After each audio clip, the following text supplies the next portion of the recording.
तो ये मूवी शुरू होती है नल को दिखाते हुए, जिसको क्लिंटार नामी प्लैनेट पर कैद करके रखा गया है। बताया जाता है कि इस प्लैनेट पर सारे ही उसके बच्चे हैं जिन्हें सिम्बियोट्स कहा जाता है, जिन सब पर नल हुकूमत करने के साथ साथ जुल्म भी किया करता था। नल के जुल्म बढ़ जाने पर सभी सिम्बियोट्स ने तंग आकर एक प्लान बनाया और अपने ही बादशाह नल को कैद कर दिया। अब नल अपने आप को इस कैद से आजाद करवाना चाहता है, जिसके लिए उसे कोड एक्स नामी किसी चीज की जरूरत है, जो कि वेनम सिम्बियोट और एडी की बनाई हुई है। ये सिम्बियोट इस वक्त जमीन पर है और अब वो किसी पैरासाइट की तरह एडी की बॉडी के अंदर रहता है। खैर, नल को किसी भी कीमत पे अपनी इस कैद से आजाद होना था। उस डिवाइस को यानी कोड एक्स को हासिल करना था, जिसके लिए वो एक प्लान बनाता है और ज़ीनोफेगस नामी बड़ी बड़ी क्रिएचर्स को पूरे यूनिवर्स में भेज देता है ताकि वो कोड एक्स को ट्रैक करके नल के लिए हासिल कर लाए। लेकिन ये काम इतना आसान नहीं। ज़ीनोफेगस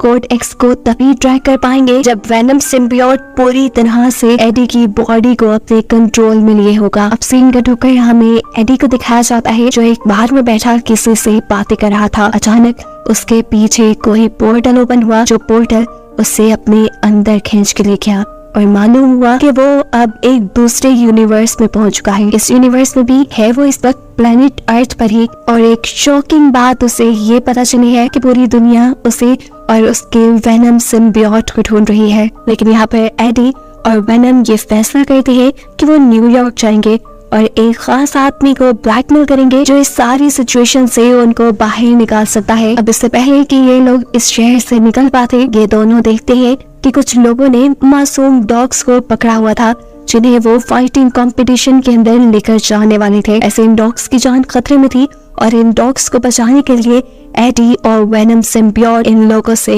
लड़ने लग जाते हैं। वेनम सिम्बियोट के लिए इन आम इंसानों से लड़ना कोई बहुत ज्यादा मुश्किल नहीं था। उसने बड़ी आसानी से सभी लोगों को अपने कंट्रोल में कर लिया और आखिर में इन सब के सर पे खा लिए, जिसके बाद फाइनली इन दोनों ने उन गुंडों के चुंगल से डॉग्स को भी आजाद करवाया और अब ये तैयार थे न्यूयॉर्क जाने के लिए। अब रास्ते में देखने को मिलता है कि वेनम सिम्बियोट ने एडी की बॉडी के ऊपर पूरी तरह कंट्रोल लिया हुआ था, जिसकी वजह से उसके आसपास मौजूद ज़ीनोफेगस को उनकी लोकेशन के बारे में पता चल जाता है। यही इस सीन का टोकर हम एरिया 51 को देखते हैं, जो एक अंडरग्राउंड फैसिलिटी है। इस फैसिलिटी के अंदर देखने को मिलता है कि एक लेडी साइंटिस्ट ने बहुत से सिम्बियोट्स को कैद करके रखा हुआ था, जो काफी अर्सा पहले वेनम सिम्बियोट के साथ ही यहाँ जमीन पर आए थे। यही लेडी साइंटिस्ट के साथ हम रेक्स नामी एक सोल्जर को भी देखते हैं, जो सिम्बियोट्स के ऊपर ही स्टडी करने के लिए यहाँ आया था और वो ये जानना चाहता था कि आखिर क्यों ये सिम्बियोट्स दुनिया पे आए थे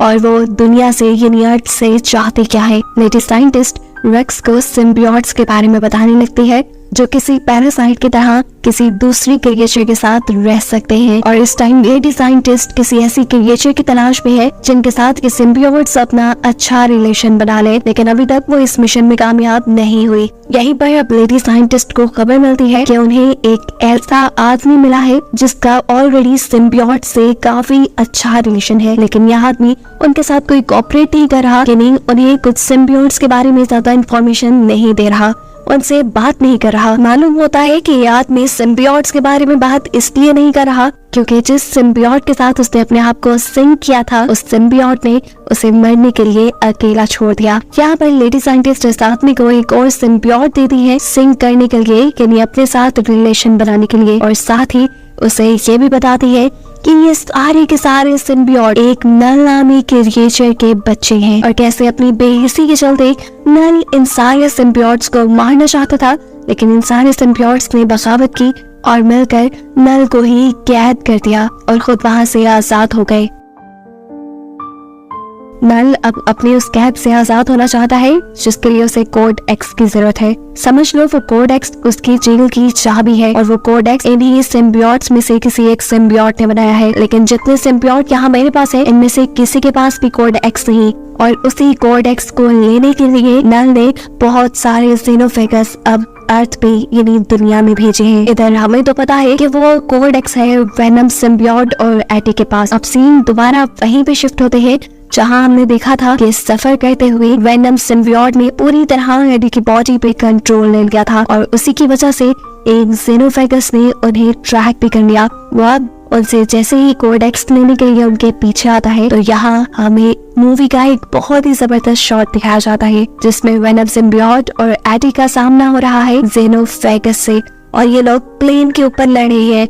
इनकी लड़ाई ये ज्यादा देर चल नहीं पाती क्योंकि जेनोफेगस प्लेन के इंजन में आकर मारा जाता है। लेकिन अब इस इंसिडेंट से एक अच्छी चीज ये हो गई थी कि वेनम सिम्बियोट होशियार हो गया था। वो ये जान गया था कि जब भी वो एडी की बॉडी पर पूरी तरह कंट्रोल करेगा उसे कोई ना कोई जेनोफेगस ट्रैक कर लेगा, इसलिए अब उसे एडी की बॉडी को कंट्रोल करने से अवॉइड करना शुरू कर दिया है। और ये बात उसने खुद एडी को भी बता दी है। ये कहते ही उसे एडी को प्लेन से नीचे फेंक दिया और उसे बचाने के लिए खुद किसी पैराशूट की तरह उसके ऊपर की तरफ उड़ने लगा। अब एडी को तो ज्यादा कुछ पता नहीं था कि वो क्रिएचर जिसने उसके ऊपर हमला किया वो कौन है और आखिर वो चाहती क्या है। यहाँ पर वेनम सिम्बियोट उसे बताता है कि वो क्रिएचर जेनोफेगस है जिसे नल ने भेजा है। असल में नल कोड एक्स लेना चाहता है जो उसके जेल की चाबी है जो हम दोनों ने मिलकर बनाई है, और अगर हम दोनों में से कोई भी मर गया तो वो चाबी खत्म हो जाएगी। एडी कंफ्यूज था कि उसने कोई कोड एक्स कब तैयार किया। तब वेनम सिम्बियोट उसे सारी पुरानी कहानी सुनाता है जहाँ पर उन्होंने कोड एक्स को क्रिएट किया होगा। अब यहाँ इन्हें बातें करते हुए देख लेते हैं रेक्स के हाथ में, यानी सोल्जर्स जो असल में किसी ऐसे ही सिम्बियोट को ढूंढना चाहते थे जिसने किसी इंसान के साथ लिंक बनाया हो और उससे वो बातें कर सके और जान सके कि आखिर उनके दुनिया पे आने का मकसद क्या है।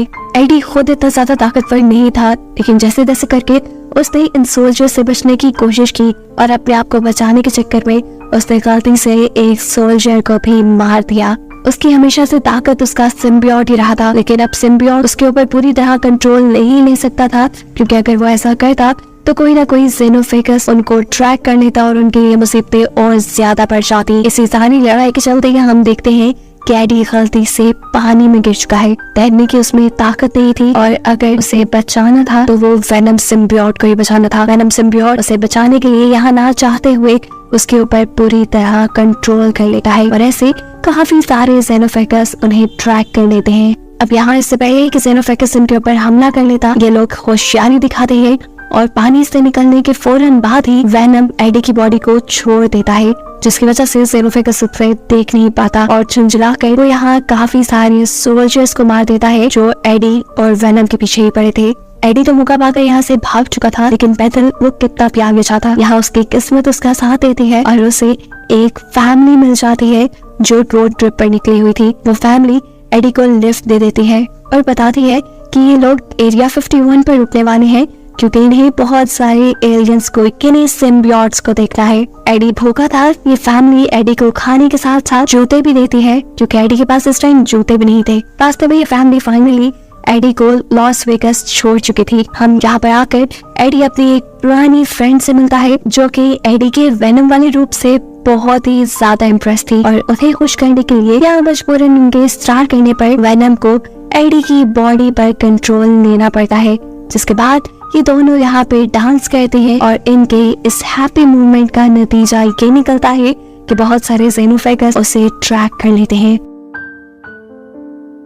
अब इससे पहले कि यहाँ पर ही लड़ाई शुरू हो जाती वेनम एक और मर्तबा अक्लमंदी दिखाता है और एडी की बॉडी को छोड़ देता है जिससे सारे जेनोफेगस कंफ्यूज हो जाते हैं। एक तो अच्छा काम हो गया लेकिन जैसे एडी की मुश्किल कम होने भी नहीं आ रही। यहाँ पर मालूम हुआ कि लॉस वेगस के अंदर भी रेक्स ने एडी को देख लिया है। बस फिर क्या था, रेक्स और उसकी पूरी टीम ने एडी को पकड़ लिया। उन्होंने एडी और उसके वेनम सिम्बियोट को अलग कर दिया और फिर जब एडी की आंख खुली तो वो एरिया 51 के अंदर था। यहाँ एडी के साथ एडी की ही जैसे एक और इंसान जिसे कैद किया गया था जिसका एक सिम्बियोट के साथ रिलेशन भी था, वो एडी को बताता है कि नल जो इन सभी सिम्बियोट का किंग है वो पागलों की तरह एडी और वेनम सिम्बियोट को ढूंढ रहा है और ये खबर तो पहले से ही एडी को थी। यहाँ पर हम देखते हैं कि रेक्स जो कि एक सोल्जर है वो बहुत ही ज्यादा खुश है क्योंकि एडी और वेनम सिम्बियोट का रिलेशन अभी तक काफी अच्छा है और उसे एडी की मदद से काफी सारी इंफॉर्मेशन मिल भी सकती है। वो अब इस जगह का सारा कंट्रोल अपने हाथ में ले लेता है और यहाँ मौजूद साइंटिस्ट को भी यहाँ से चले जाने को कहता है। अभी तो उसे एडी से पुराने बदले भी लेने थे। एक तो पिछली मरतबा रेक्स के हाथ नहीं लगा था, ऊपर से उसने नेक्स्ट के कई बंदे भी मार दिए थे, जिनका बदला लेने के लिए वो एडी को एक मर्तबा बाहर निकालकर उसे शूट करने की कोशिश करता है। लेकिन एडी की किस्मत अच्छी थी यहाँ पर, क्योंकि वेनम एक और मर्तबा उसे बचाने के लिए यहाँ आ गया। लेकिन अब सवाल तो ये है कि वेनम सिम्बियोट को तो इन लोगों ने कैद कर दिया था, तो वो यहाँ आया कैसे? असल में वेनम जानता था कि रेक्स एडी के साथ कुछ ना कुछ तो बुरा करेगा। उसका ख्याल रखने के लिए उसने यहाँ साइंटिस्ट के साथ अच्छा बॉन्ड कर लिया, जिस साइंटिस्ट को रेक्स फजूल में इस फैसिलिटी से निकालना चाह रहा था। बस उसी साइंटिस्ट की मदद से वेनम सिम्बियोट अपने जेल से आजाद हुआ और उसने अपने एडी को बचा लिया। लेकिन यहाँ सिचुएशन कंट्रोल में आने के बजाय इनके साथ और भी बुरा हो चुका था, क्योंकि एडी को बचाने के लिए वेनम सिम्बियोट ने उसके ऊपर कंट्रोल लिया था और ऐसे जेनोफेगस उसे ट्रैक करते हुए यहाँ आ गए। अब यहाँ पे मौजूद लेशर सिम्बियोट जो ये बात जानता था कि ये जेनोफेगस नल ने भेजे हैं और वो वेनम से कोड एक्स लेना चाहते हैं, वो इस सिम्बियोट को रोकता है, इससे लड़ता है और वेनम को यहाँ से भागने का मौका देता है, ये कहते हुए कि तुम चले जाओ और कभी नल को आजाद मत होने देना, यानी नल को कभी कोड एक्स मत देना। अब वेनम जानता था कि ये जेनोफेगस यहाँ पे मौजूद इंसानों को भी मार देगा उसे ढूंढते हुए, इसलिए जाते हुए उसे साइंटिस्ट ने कहा कि यहाँ पर मौजूद सारे सिम्बियोट्स को खोल दो ताकि वो आप लोगों से रिलेशन बनाकर जेनोफेगस से आप लोगों को बचा ले। साइंटिस्ट उसकी बात मान लेती है और सिम्बियोट्स को खोल देती है और सिम्बियोट्स भी बिना वक्त ज़ाया किए काफी सारे इंसानों से बॉन्ड बनाते हुए जेनोफेगस से लड़ने लग जाते हैं और ऐसे यहाँ पर एक धमाकेदार फाइट शुरू हो जाती है। इतने में ही यहाँ पर वो फैमिली पहुंच जाती है जिसने एडी को लिफ्ट दी थी और उन्होंने एडी को बताया भी था कि वो एरिया 51 में एलियंस देखने के लिए जाएंगे, लेकिन उन्हें ये नहीं पता था कि वो एक के बजाय इतने सारे एलियंस को देख लेंगे, वो भी खुले हुए। इन एलियंस के दरमियान होने वाली धुआंधार फाइट को देखकर वो बुरी तरह डर चुके थे, क्योंकि जेनोफेगस बुरी तरह से सिम्बियोट्स को खा रहे थे और सिम्बियोट्स उन्हें हराने की कोशिश कर रहे थे। और ये कोशिश सिम्बियोट्स की नाकाम बनाने के लिए जेनोफेगस अपने बहुत से और साथियों को दूसरे यूनिवर्स से बुला लेता है। सिचुएशन को खराब देखते हुए वेनम सिम्बियोट भी यहाँ जेनोफेगस से लड़ने के लिए आ गया था, लेकिन जब उसने देखा कि बहुत सारे और जेनोफेगस भी यहाँ आ चुके हैं और वो सिम्बियोट्स के साथ साथ इंसानों की भी लाइफ मुश्किल में डाल सकते हैं, तो उसने यहाँ पे एक बहुत ही मुश्किल और बहुत ही इमोशनल फैसला किया। वेनम सिम्बियोट एडी से कहता है, देखो इन सारे जेनोफेगस को कंट्रोल करने का सिर्फ एक ही रास्ता है, वो है हम दोनों में से किसी एक की मौत, जिसकी वजह से वो कोड एक्स तबाह हो जाएगा और ये लोग इस दुनिया से चले जाएंगे। एडी सबके लिए बिल्कुल तैयार नहीं था। एडी के फैसले का वेनम इंतजार नहीं कर सकता था, क्योंकि जिन एक दो जेनोफेगस को इन्होंने मारा था वो भी अपने आप को रीजनरेट कर रहे थे। इन सभी लोगों को बचाने के लिए और सिचुएशन को संभालने के लिए वेनम अपना एक बड़ा सा रूप दिखाता है और इन सारे जेनोफेगस को अपने में लपेटते हुए एक मशीन की तरफ बढ़ने लगता है। जो मशीन हाई टेम्परेचर की मदद से एलियंस को मारने के लिए बनाई गई थी और इसे एक्टिवेट करने का काम वेनम रेक्स को कहकर किया था। सारे जेनोफेगस के साथ साथ वेनम के भी उस मशीन में जाते ही रेक्स उस मशीन को एक्टिवेट कर देता है, जिसकी वजह से वहाँ एक बहुत बड़ा ब्लास्ट होता है और ऐसे जेनोफेगस के साथ साथ वेनम भी मारा जाता है और यहाँ काफी सारे लोग बेहोश हो जाते हैं, जिसमें एडी भी था। एडी को जब होश आया तो उसे ये मालूम हुआ कि उसका दोस्त यानी वेनम सिम्बियोट अब जिंदा नहीं बचा और ये सुनकर एडी उदास हो चुका था। उसे इस खबर ने भी खुश नहीं किया था कि अब एडी पर लगाए गए सभी झूठे सच्चे इल्जाम खत्म कर दिए गए थे और वो इस दुनिया में